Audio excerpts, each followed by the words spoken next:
to introduce Dr. Ken Krauss.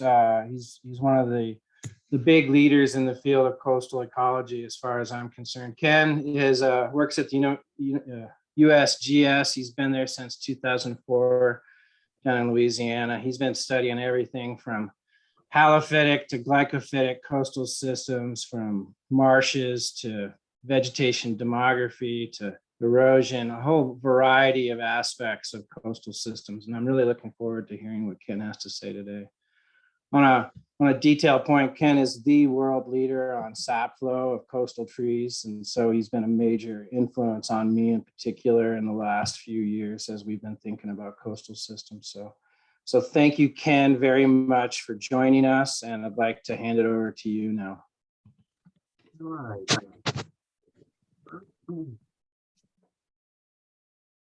Okay. So I'm assuming you can all see this big forested wetland slide. Looks great.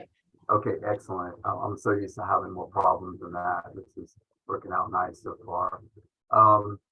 Yeah, so well, thank you, Nate, for that introduction, and Allie for the organizing this. Really exciting to speak with all of you today and just kind of tell you what we've been doing. I've known about the Compass project for a while, and interacted with several of the PIs on it, and just been really impressed with the organization from the top down of it, and kind of really looking forward to seeing what's to come over the next 8 years. I'm going to go ahead and say that. I think y'all continue. Sure you will. So this is actually an image from John Lafitte National Park in South Louisiana. And it's a pretty scene, but obviously you see dead trees and growth and all this sprouting. And we've always had this question about, is this sustainable in not just this environment but other environments. So I'm gonna dive away from the Gulf Coast and really dive into the South Atlantic coast in this presentation.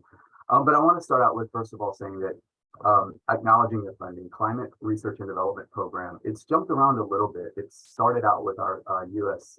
Climate Change Research Program, and it's basically gone into this where we have a programmatic or appropriated funding source for continuing this work. And my co-project chief, Dr. Greg Noe in Reston, Virginia, he's biogeochemist and has brought in an amazing amount of geomorphology too, brought in a lot of really important components of this work.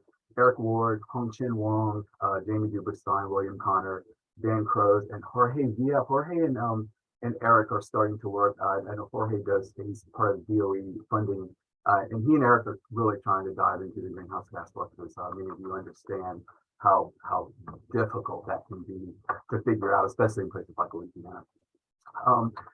So two things to point out that has allowed us to really kind of get to where we are now and looking at tidal freshwater forested wetlands and understanding what happens to them as they transition. First is continuous USGS program funding since 2005. That's a pretty rare thing these days. And I know Compass is looking at a 10-year window. And of course, the next step would be to try to continue that. We keep thinking it's a 5-year window, but we kept getting renewed since 2005. And that's been really beneficial. We certainly wouldn't have this breadth of knowledge about these two rivers and other rivers as well if it weren't for this continued funding. And secondly, university partnerships. Through students, through professors, through Clemson University, now we have University of Louisiana involved now, but just incredibly helpful.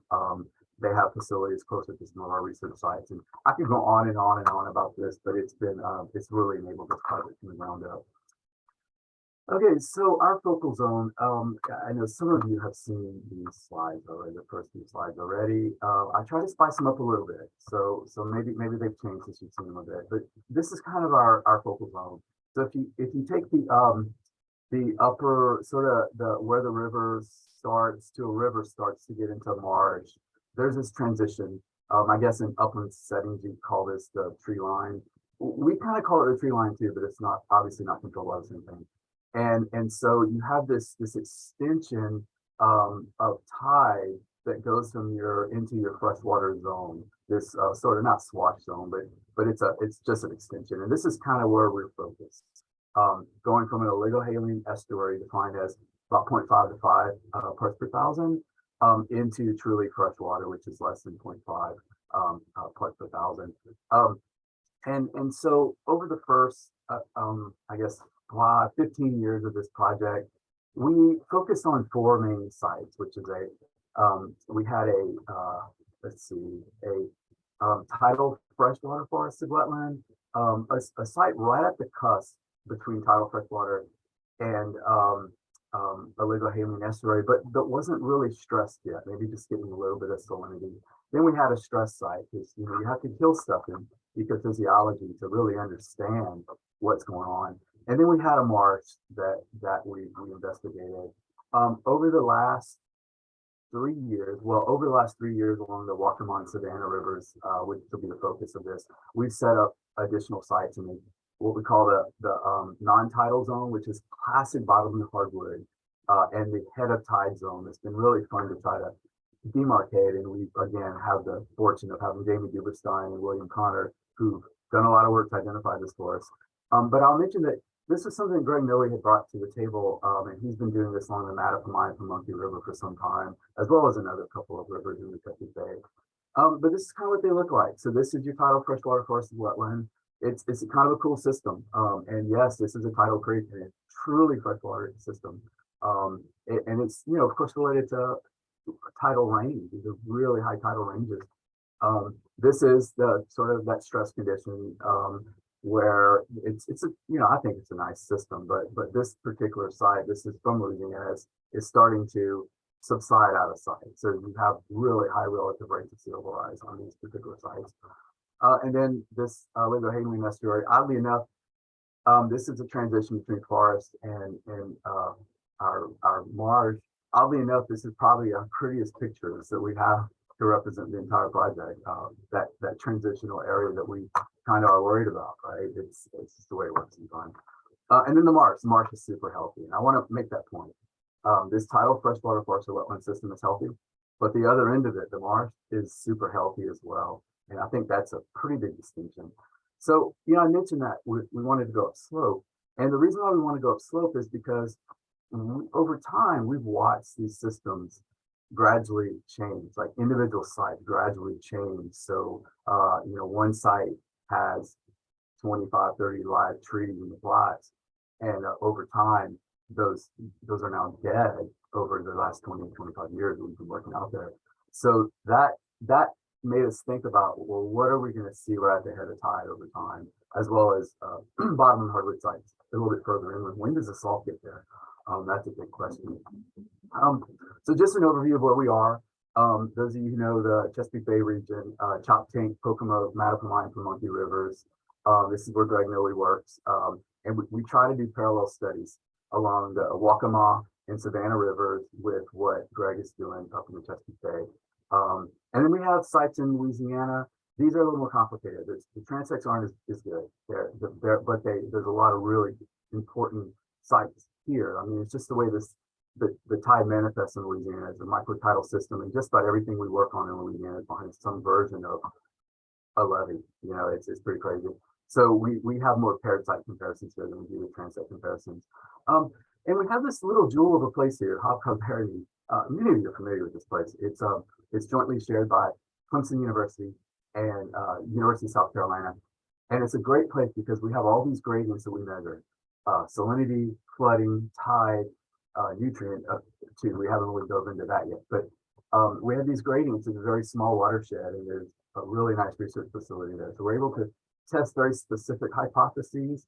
Nate mentioned sap flow. We've done a number of sap flow studies in this area just because of how much work it takes to maintain a long-term sap flow study. So it's really nice. These are kind of our network of places we work.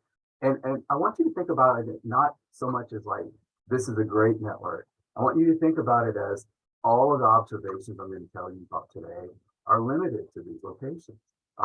And that's what we'd like to improve upon over time. Okay, so our primary interests are, we wanted to know, as habitat boundaries fluctuate between forest and marsh, how does the linked components of carbon, nutrients, and water, how are they affected over time?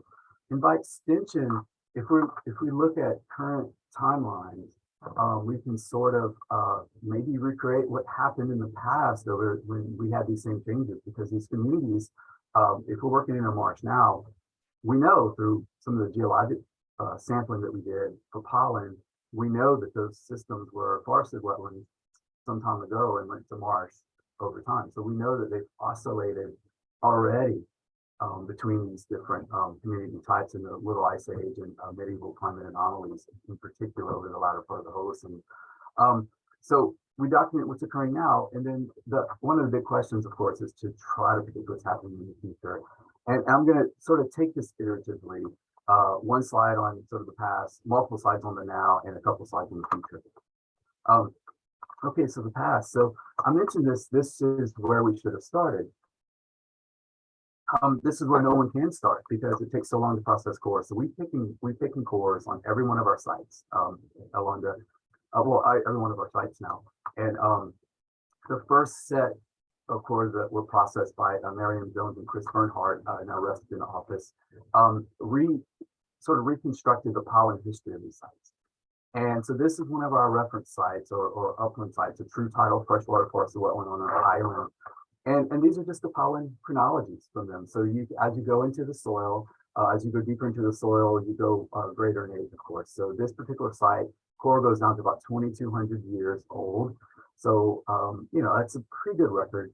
And, we always think about what's happening right now, but everything that's happening right now is superimposed upon a veneer of what's happened in geologic time. And now we're running into the Anthropocene where we're affecting them yet again in a lot quicker way by simple things like diversion of water, scrubbing of sediments in upland dams. So we have to think about this when we interpret these data, that our designs, paired designs in working on one river, do a replicate river down the street, they're all they all have to be interpreted through the eyes of what's happened in the past. And in particular, this site's a good example. When you look at the pollen history, about 1,300 years ago, you had this species, Onus cerulata. Those of you familiar with that species know that it kind of sits in lotic, very stagnant. I mean, very stagnant water, back swamp settings. TCT represents your taxodium. Same thing, back swamp settings. Well, somewhere about 1,300 years ago, we started seeing a preponderance of Nyssa aquatica, which is much more indicative of a flowing system. And then later you see the human impact, ambrosia, the poaceae. Well, I guess that predates a little bit, but yeah, so you start seeing a change in pollen as humans show up. But one of the things that we've considered is this is Richmond Island. This is the upslope inland area. This is the coastal area. And what we've decided, what we surmise is that just from this particular pollen reconstruction, that there was a constriction here, whether it's logjam. Those of you who know the European literature of discovery in North America know that there's a lot of mention of logjams. Ships couldn't go up rivers because of logjams, or it was a sedimentation event. Even now, this is a shallow reach. But the idea is that maybe sometime about 1,000 years or so ago, this blew out, this broke. So you took a system, which is our sites are right here. You took a system that may have been more flooded and made it a system that's more flowing. And the importance of this is that the Savannah River, our replicate river, Savannah Upper, wouldn't have had this same thing. So it really dictates what's on a particular site. So I always call this sort of the veneer model. Like I mentioned this earlier. Everything we do is on top of a veneer of past history. It's always something we have to struggle with. Okay, so many of you are familiar with this. This is the components of a carbon budget. And I like to go through this because it's just to kind of push out the complexity of it. You have standing stocks. This is where most people stop. They go in and measure soil, carbon, they measure standing stocks. They, publish a paper and say their system is better than everybody else's, or, they have more carbon than everybody else. This is what we do. This is what the literature has been doing for the last 10 years. But we've been really interested, not so much in that. We've been interested much more in the cycling, what we call the carbon mass balance. So everything going in versus everything going out. We've had a difficult time doing this because we can't constrain the particular sites that we have using something like an air covariance tower. We'd love to be able to, but by the time you elevate that tower over the canopy, you have a big issue with your footprint. That includes obviously a lot larger area than some of these systems that we're interested in. That wouldn't be the case for the marsh, and that wouldn't be the case for the tidal freshwater forested wetland, but it is the case for all of those transitional wetlands in the middle. Plus, it just costs too much money to run an eddy covariance tower on top of a canopy. I can imagine the permitting issues too. So what we've done over time is we measured everything, classic forestry work, that goes into the system versus everything that goes into out of the system, and I'll break that down for you in a second. And come up with the mass balance. Obviously, if the system's persisting, you want that mass balance to be positive. You want more stuff going in than going out. And then we looked at soil carbon burial, which is basically doing the lead-210 cesium carbon-14 dating of the soil to try to figure out how much of that is committed to long-term soil, to the long-term soil fraction over time. And then we have this unaccounted for carbon and/or export, and I'll mention that again too. Basically, where anything that where the budget doesn't close, we can assume that that's some version of unaccounted carbon, of which a lot of it probably export. We had no net import on any of these sites. So I won't say much about burial and the export today, just because it gets a little complicated, and I won't have enough time to go through it. So what I'm going to do first is go through what we did on the standing stocks, what we found, and then the carbon mass balance and what we've done. And then I'll move on from there with a couple of points. Carbon standing stocks, I mentioned this is basic classic forestry work. We assessed basal area in 2005 and 2012. We also did it again in 2019, again, thanks to Clemson. And so all of these data were converted to biomass using element equations. We assessed the down wood. This is something I do. I just feel like I have to. And in soil cores, we took down to a standard depth of 1.4 meters. Some of the piling cores went a lot deeper. We had a couple at like 3.5 meters. I have no idea how the geologists got that, but they did. But our standard depth was 1.4 meters. So when I talk about the carbon budget, I'm going to present it at that depth. Now we break it up in our publication to 1 meter and 50 centimeters for the obvious reason that that's sort of the standard of the literature.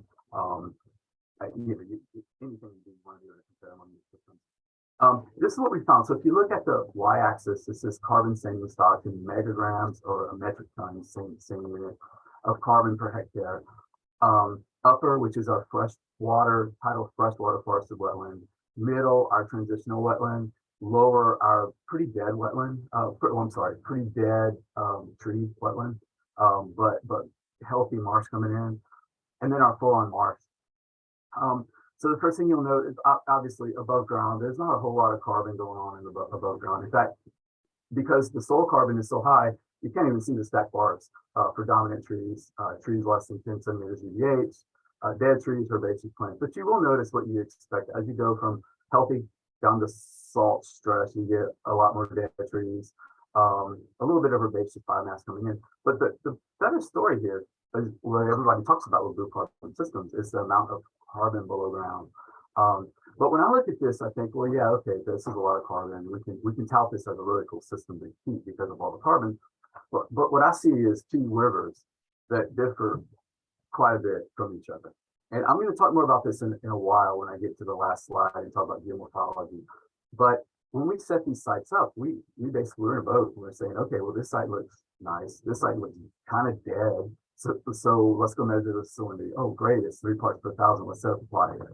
We use salinity to really set our site. So obviously we're going to have a salinity because we set it up to have a salinity influence, which is why we really started to focus on process, because that's more important than saying, yeah, basal area decreases with salinity.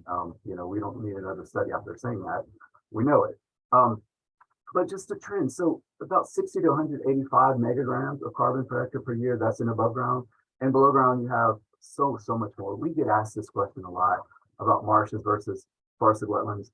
Because people can see the carbon above ground in the forested wetlands, and they think that those are just, they're the cat's meow of carbon. And we all know on this call that that's not necessarily the case. Um, yeah, so I talked about this. The variable nature of the carbon storage along these two rivers has really, really intrigued us. And I can tell you, if we pick another river, which we are right now in the Chesapeake Bay, it would be a different pattern. Pick another river, would be a different pattern. There's some really important reasons for that.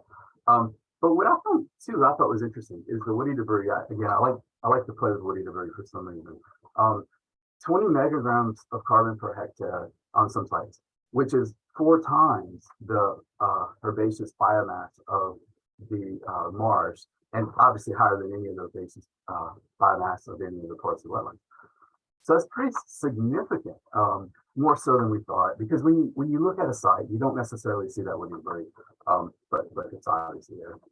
Okay, so carbon mass balance. First thing we're going to talk about is inputs. So what we define as inputs would be litter fall, woody growth, which is your stem growth, herbaceous plant growth in the understory, because it all had some herbaceous plants, all the sites. Root growth, we use 2 methods, which I'm going to expand upon in a second, and surface secretion. So Greg Noe lays these feldspar pads, leaves them out for 3 years, and takes a core and measures the amount of carbon, nitrogen, phosphorus that's deposited on the surface, and we can kind of figure out what the fluvial loading of the sediment-based carbon is. And here's what we found. From Waccamaw River, so in Savannah River, same order of the last slide, upper your tidal freshwater, so on and so forth, down to the Marsh, which is your high salinity.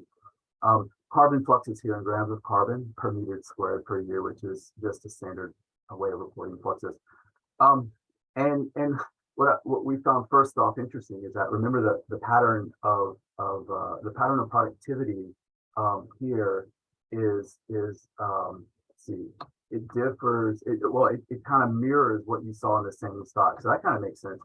But you get a lot kind of different thing happening here, where you have really high rates of standing stocks on the lower Savannah River of below ground carbon, but the current productivity doesn't necessarily match that long-term rate of standing stocks. That could be an indication of change. There's a lot going on in Savannah River. But also it's just interesting to see that if you look at the middle site, they're way different. Again, the point being that these systems differ quite considerably, just with picking 2 sites. And then sedimentation patterns. It's kind of interesting how sedimentation patterns kind of sort of generally match how much above ground biomass there is on these sites. I don't know how significant that is, but it's at least important to point out. So we had really high rates of input, 608 is about 1,700 grams of carbon per meter squared per year when all added up. This is carbon input into the soils on the surface and above ground biomass. Root growth. So we averaged 2 techniques for root growth. We had root ingrowth cores, which a lot of people do.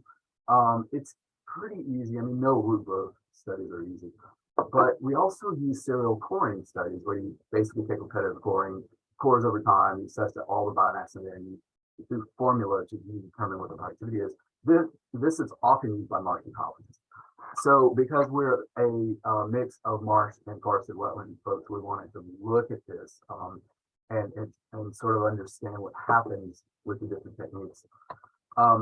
And we discovered an issue with this, that we found that to be a whole different world of inquiry for us. And I'll bring that up now. So just on a side, in assessing root ingrowth, and what we're showing here is just a tidal freshwater forested wetlands and the marsh. These are the endpoints. There's obviously sites in the middle. And so one of my ecologists, Andy Fromm, decided to lead this up, and he wanted to compare 5 different procedures. And our procedures are 6-month ingrowth, 12-month ingrowth, which is basically you take a bag of peat moss and put it in the soil and you let the roots grow in it.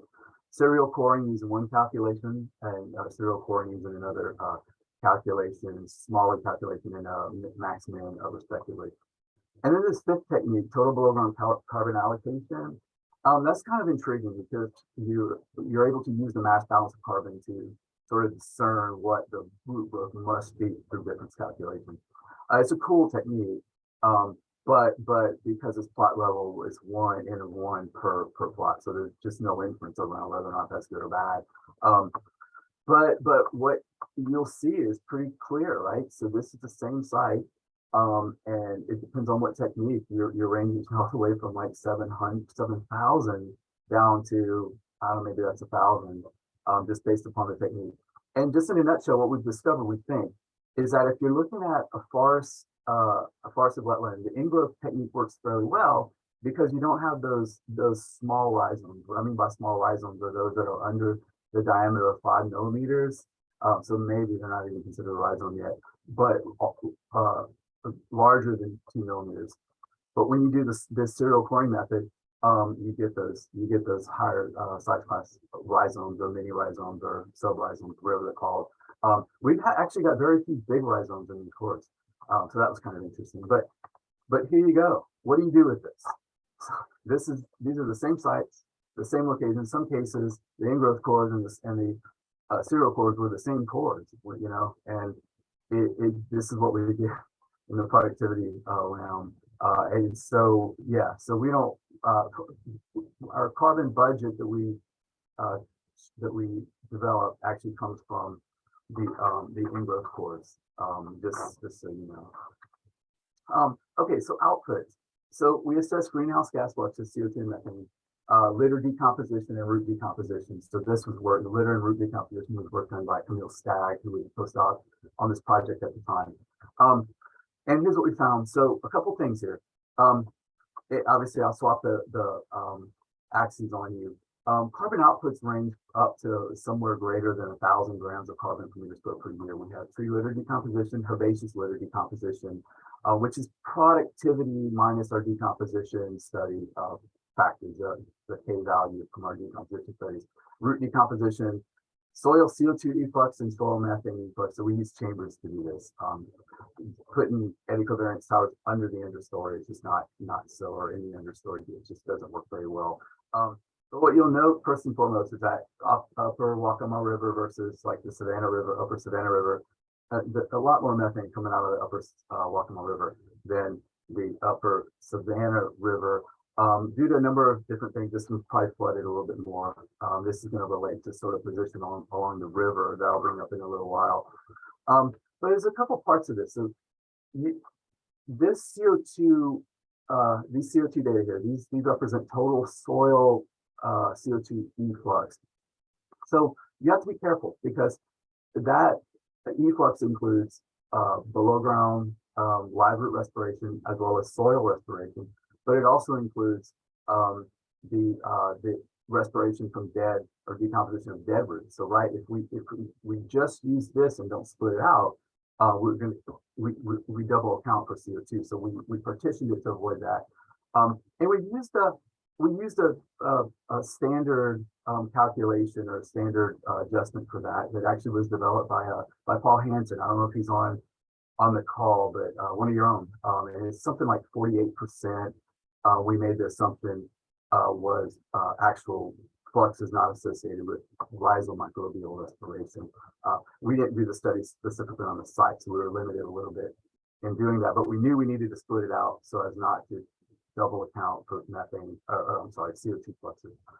And again, the methane efflux differed for rivers. And this particular aspect of the study, the whole CO2 and methane has led us down several different roads. I'm never happy with the techniques that I use. And I don't know many people who are. Once you get down to the details of what you're measuring, whether it's a chamber, a tower, and I'm always trying to figure out how we can better improve our estimation. But in the meantime, given the caveats that, hey, this is wrong with them, or this can be a problem, it's kind of difficult to know for sure that anything is giving you the value, the perfectly correct value. So after accounting for carbon outputs, carbon mass balance range from about 340 to 900 grams of carbon per meter squared per year. This is a lot of productivity for a system, and so this was pretty noteworthy. All right, so here's our carbon budget. So put pictures here just so you can kind of remind you what these sites are. So let me just explain the carbon budget for the upper site. So what this tells you is that this is all in grams of carbon per meter squared per year. So if you look at above ground productivity, it amounts to about 563 grams of carbon per meter squared per year productivity. Below ground, it's about 212. Sedimentation accounts for about 175 grams of carbon settling on that site per year. And then you can split, or maybe you have about 329 grams of carbon that's actually decomposed annually on this site. That's part of what's coming in. Of that, about 184 is associated with root microbial respiration, and the rest with root respiration and methane efflux. So you have a total gas efflux of about 411 grams of carbon per meter squared per year. We estimate lateral carbon flux of about 352, and you can see that increases as you go down the gradient. So there's upwards to about 582 grams of carbon per meter squared per year. And this is your soil carbon burial. This is what's committed into the soil long term, noting that some of your highest rates are in your transitioning systems and or marsh. But what we find really fun about this study and having this long-term data set is that Greg Nolly conducted some mineralization studies. So for this carbon budget, what he's determined is that it's associated with about 1 gram of phosphorus per meter squared per year being mineralized and being available to support this carbon budget. Same for nitrogen, but it's it's 6 grams of nitrogen per meter squared per year. All of that together gives you this soil surface elevation change of about 3 millimeters per year. So obviously, soil surface elevation is a combination of all of this, and then we can carry it to some of the sap flow studies that we've done. And we can say for all of this. This upper stands that are fresh tidal system use somewhere between 494 and 687 millimeters of water per year. So it's kind of fun to think about it this way. And I haven't done the specific stand water use modeling for these middle sites and lower sites. Obviously, as the sites degrade, you're going to get more and more marsh contributions to your evapotranspiration and transpirational loading or draining. But it's kind of an interesting, it's interesting to really try to use this sap flow response to predict a threshold and how these systems are going to respond over time. So one of our next big steps that we're working on right now is to apply these, is determine what these carbon budgets are for a couple of rivers up in the Chesapeake Bay. And Louisiana. We have 6 sites in Louisiana, potentially 9, depending on how we do it. And we want to develop the same carbon budget. I'll tell you though, they're not likely to be good news from those sites because a lot of them are submerging and dying off. Okay, so that's the space for time, kind of the current story. But we've always had this story about future carbon. What happened? What's going to happen in the future? I mean, this is the big question. Models sometimes converge, but more often don't. And so just taking you through this little cartoon image that I got from a colleague of mine, Scott Jones at University of North Florida. He sort of thinks about it like this. You look at what these are.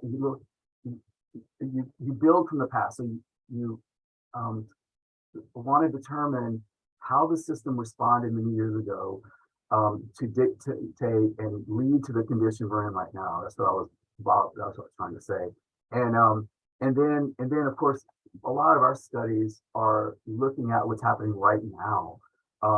And we tend to think that what's happening right now was likely happening on the site for a pretty good period of time. And sometimes it is, sometimes it isn't. And our geologic studies allow us to look at that.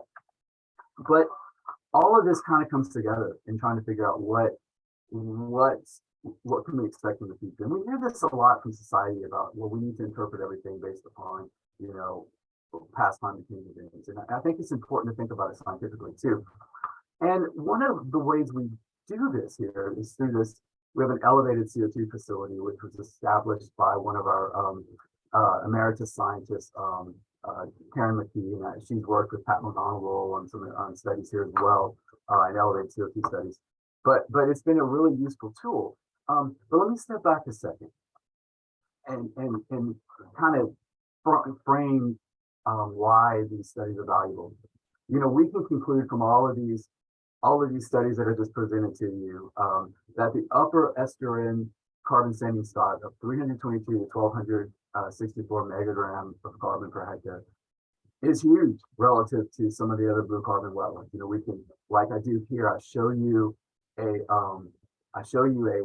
image or a figure from a Daniel Donato study on Nature and Geosciences, and it shows you kind of the comparison of boreal temperate tropical uplands and Indo-Pacific mangroves. These are high rainfall tropical systems, and actually two of our sites store more carbon than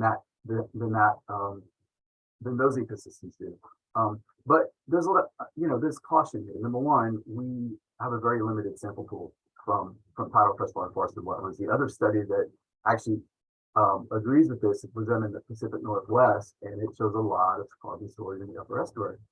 But here's what I'm interested in, not so much trying to win in terms of how much carbon's in the soil. This is the more important story, is that this carbon storage was facilitated by annual carbon mass balance of 340-900 grams of carbon per meter square per year. But 155 to 411 grams of that is lost to CO2 and or methane. And this, and there's a lot up to like 500 being lost to carbon export. That can change and obviously will change over time. That's the more important story, the rate of that change in the future. So we looked at elevated CO2 over a 2-year period. We simulated a forested wetland. This is work done by Lu Zhen, who is she's a professor at Xiamen University in China. She came here for a year to do a sabbatical and really got into this study. She liked it so much that as soon as she got back, she built her own elevated CO2 facility. But we simulated a forested wetland community, a mixed transitional mixed community, and this is with so the forested wetland species was Nissa biflora. The transitional mixed community was Chenoplectus, as well as Nissa biflora, Logohaline marsh, Chenoplectus, and we simulated a mud flat. Now meaning referring to current CO2 levels of about 380 parts per million. Future future CO2 levels of about 720 parts per million. And so just to kind of take you through this, if you look at 100, these are all in percentages relative to this condition. Remember, our whole design starts out with a healthy forest grading into something else. So we established this as 100% of response, this CO2 uptake, methane emission. And if you kind of go across the system, transitional mix, oligohaline and mudflat, you'll see there's not a whole lot of change, a little bit more uptake as you get into as marsh comes in, methane. There's no differences really in any of this. And then your mudflat, in this case, emits a lot of methane, probably because there's a lot of decomposition that occurs once you establish a mudflat from soil sods. But look what happens in the future. The forested wetland community takes up a lot more CO2 or the trees take up a lot more CO2 than in the current condition, and emits less methane relative to the current condition, which is opposite to a lot of the studies that show that as elevated CO2 is applied, marsh grasses can produce more methane probably because you have more root exudates and things like that. And of course, when you enter that zone, that Chenoplectus zone, that's exactly what we find. This parallels several Patmogonal studies actually. But look at the uptake difference in the marsh versus the transitional mixed communities. I'm sorry, versus the elevated CO2 versus non-elevated CO2 current condition. So our big question becomes, this is a 2-year response. We killed the study at 2 years. And the question being that what happens? I mean, does this continue? These are C3 plants, but will this continue into the future? And you'll see that mudflats, there's not a whole lot going on here in terms of differences. You'd say there's some limitation in methane, but it could be just the whole decomposition cycle. But we didn't discover a whole lot from the mudflat itself, but we wanted to create the balance mainly because we wanted to know we had a lot of mudflats along these gradients. So this brought us to a modeling partnership with the USDA Forest Service, and those you recognize Carl Tretton. Hong Chin Wong is on the far left-hand side. He's our modeler in the USGS. Greg Noe is second from the right, and then Dr. Zai is with Michigan Tech University and has done a collaborative agreement with Carl Tretton. And he's one of the world experts in DNDC modeling. This is a biogeochemical model. And so just before the pandemic, we had this meeting, we talked about what we needed, we provided it to Hong Chen, and this was Hong Chen's COVID isolation products. I mean, he just went crazy with this model and got it together really quickly. And the first paper is coming out, and it's on the carbon dynamics to include things like CO2 fluxes. So we're wanting to get a better handle on this, but we think modeling is the way to go, is what I get my point here. And then the second paper that's going through revision right now, it's to predict methane and nitrous oxide. And obviously our hope is that this modeling from these 20-year data sets will be fairly robust, not only to our systems, but also to other systems along the Atlantic coast. Okay, so this is my last slide. And this is where our crosswalk with Compass, I hope. We plan to continue this ongoing protocol model development. So, we took data from 2 rivers, Waccamaw, Savannah. We have training part of that modeling development, and then we tested on those locations to make sure they come on properly. The idea then is to expand it to other rivers. We're going into the testing phase with that expansion, and then we'll do the same, test them from the same locations, with the idea that we'll sort of stair step our way through different systems to where eventually we have a South Atlantic coast application for these models, so that we can start modeling the things that we're measuring now, and know in the future how that changes. It's very parallel to DOE's your ModX framework. It's kind of how modeling should work, right? So models produce more hypotheses, test them in the field, incorporate that in the model, so on and so forth. So the goal is to expand our scientific understanding of tidal freshwater forests of wetlands and transitions along other rivers. But also, what about geomorphologically distinct upper estuaries? There's a lot of these domestically, such as Money Stump Swamp, where you're grading from marsh to a pine forest. Will these models apply? We're guessing not, but they may be easily tweaked to apply. There's some sites in New Zealand, Australia, that are actually the freshwater stands are sea level high stands because of the way the sea level worked over the latter part of the Holocene in that part of the world, with the 1 meter drop versus no drop in the United States. There's supra-tidal systems, and we apply these models there. So we have these questions coming up. And then something that's really important is this whole aspect of geomorphology. I mentioned that we selected these sites based upon salinity, but in reality, all the sites differ in geomorphology. And this is a digital elevation model of Mattapan and Monkey Rivers. So for example, along the Savannah River, our sites may be here. Along the Waccamaw River, our sites may be here. And it's related to tidal rain. So we're not necessarily comparing the same landscape location amongst all these rivers, even though the salinity may be very similar. Incorporating this into the blue carbon realm, globally. One of the interesting things about tidal freshwater forests and wetlands is that those are the systems that can be managed. They can be managed very, I think, effectively with carbon in mind. If we can, I guess get the message out and get land managers on board. And then finally, we really like to partner with DOE moving forward on some of these scaling DNDC to something, I don't know, maybe the E3SN model would be really kind of fun to do that. And I think just to go have an interagency bridge would be very nice. So I took a long time on this, I'm sorry, y'all, but I'm done now.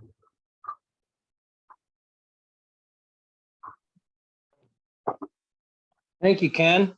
That was great. I really appreciate your talk. It was very inspiring. Do people have questions for Ken?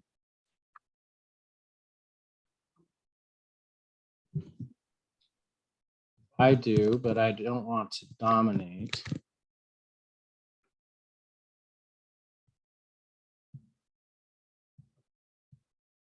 I'll kick it off, Ken, with a question. Okay, excellent. One of many that I have. You've done a bunch of carbon budget work, probably the most almost of anybody in coastal systems. And there's, of course, been some other carbon budget work. Are we at a point yet where we can say with any general confidence that ghost forest formation results in a net source of carbon, or that marsh invasion results in a homeostatic balance, or otherwise? I mean, is it too circumstance dependent to be able to make general statements? Or, for example, we know when drought kills a bunch of trees, the site becomes a carbon source for a while. We can say that it happens for some time period. Do we have that sense yet for sea level rise induced ghost forest formation? Yeah, so that's a really good question, and one that I've thought a bit about. We can come up with some general statements, I think, in terms of linking to surface elevation change data. So for example, if you take this tidal freshwater system, as we convert to marsh, there's a point where we lose elevation. The system loses elevation. It's sometimes negative, but certainly it begins to develop the surface elevation deficit versus sea level rise. We see this same thing in mangroves when they sort of transition to marsh. So that area that's marsh that's being stressed by that invading mangrove, or it could be the hydrodynamic conditions that stress it and allow mangroves to come in. We see surface elevation losses. So in terms of the upper layer of soil, you can probably surmise that productivity is decreased, the amount of carbon going in is lower, and there's probably some loss. But in terms of thinking about the whole carbon budget, this has really made us think differently about it. We always call, when we started this project in 2004, 2005, we started setting the sites up, we would say that, we have a healthy condition that's becoming degraded. Until we started working with marsh people, they started saying, well, wait a second now, it's not a degraded system when you get to the marsh, and the marsh actually, the capacity for it to store carbon is and effective surface elevation changes through the roof.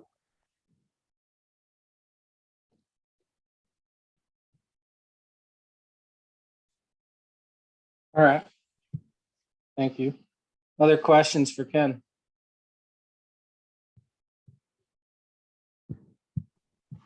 I have one. Hey, Britta. Hey, again, thanks so much. This was a great talk. I'm curious about why tidal forested systems haven't been studied for carbon as much as the marshes. Is it an access issue, or maybe some question about who takes lead between coastal or forest specialists, or another reason? I don't know. So a couple things. Tidal freshwater forested wetlands have been on the docket for a while. So Mark Brenton published what I think is the first paper ever on it, which is in 1978, in this kind of obscure journal. It focused on North Carolina. There's some work from East Carolina that's talked about its geologic transgression for some time. And there's been a lot of vegetation studies on tidal freshwater forested wetlands, especially along the southeastern South Atlantic coast, but all the way up to New York as well. So I think that the reason why we don't understand the carbon budget necessarily about these is that carbon sort of became cool 18 years ago. At that point, not a lot of people, there's a few programs that were doing vegetation and whatnot, but I think it's just a matter of opportunity. We were sort of surprised by the amount of carbon these things do have, and the transformations they facilitate versus what's documented from mangrove salt marshes and seagrasses. But also another reason is we don't have a global map of their distribution. And I know Emily Pigeon with Blue Carbon, this Blue Carbon work says that all the time. If she had a global map of something, she can push it. So I think what we need to do is really and the other thing too is that the global map's not going to be as impressive as the global seagrass map, global salt marsh map, and global mangrove map. So it's seen as a system that probably isn't so widespread globally. That's so.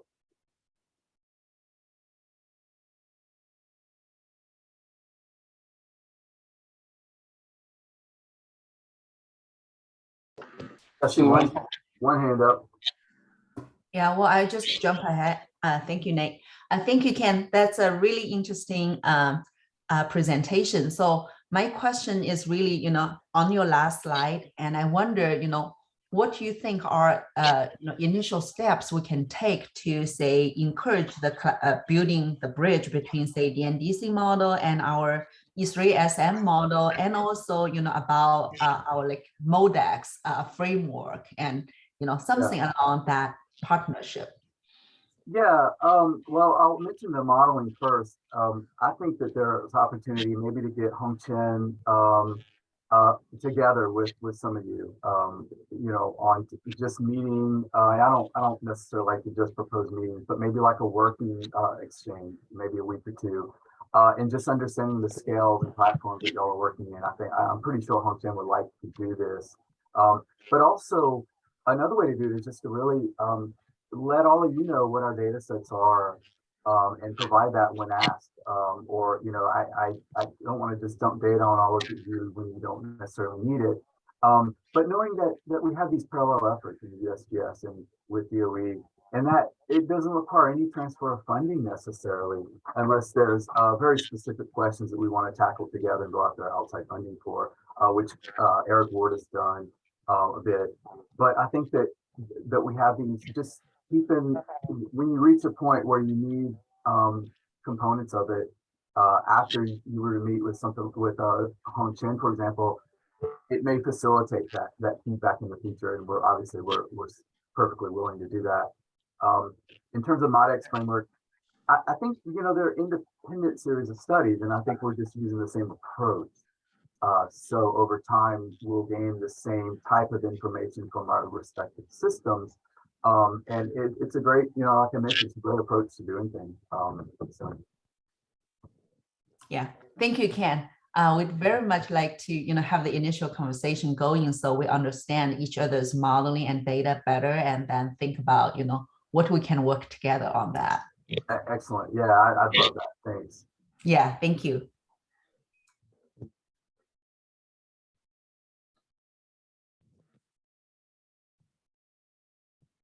Yeah, Hong Chen said that in the chat that, yeah, you see it.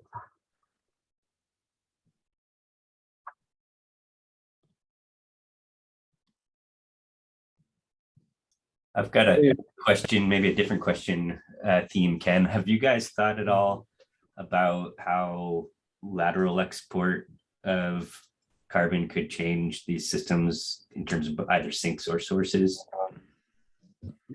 Yeah, absolutely. It's that, as you know, it's that box that we all want to fill up. And so a couple things. Our data on lateral flux is a complete estimation through mass balance differentials. We haven't measured them, with the exception of Alex Chow at Clemson University, who's taken spot measurements of dissolved organic carbon during drought years and wet years. And it certainly isn't higher than what we're proposing. So that's good. But they're not specific to individual sites.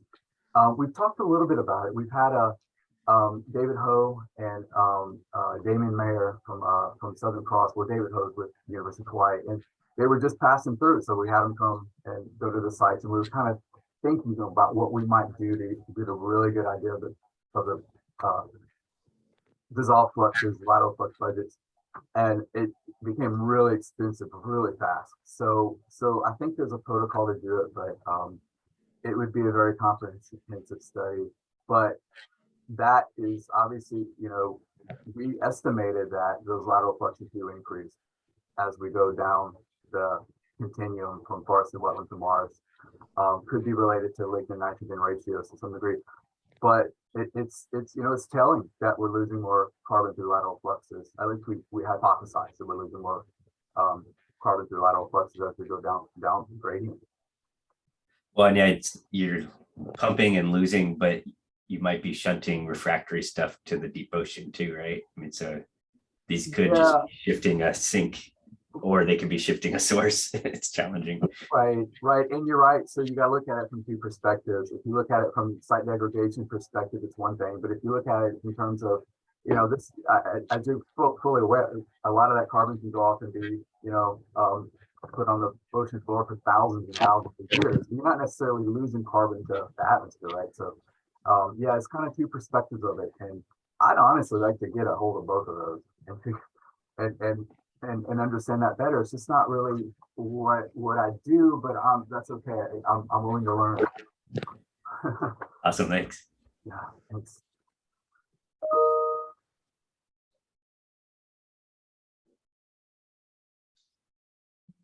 Looks like we got time for at least one more question.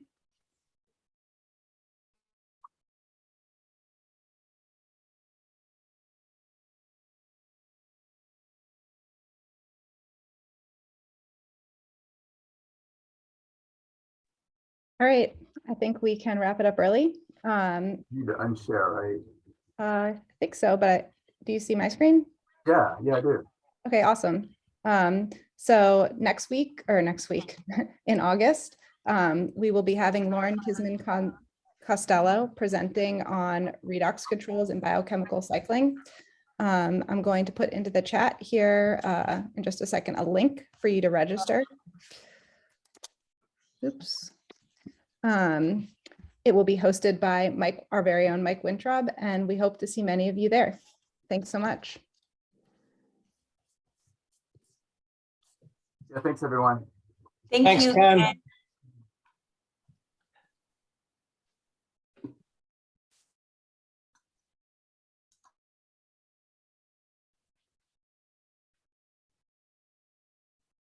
Gosh, it took me too long to get that link in. Thanks, everyone.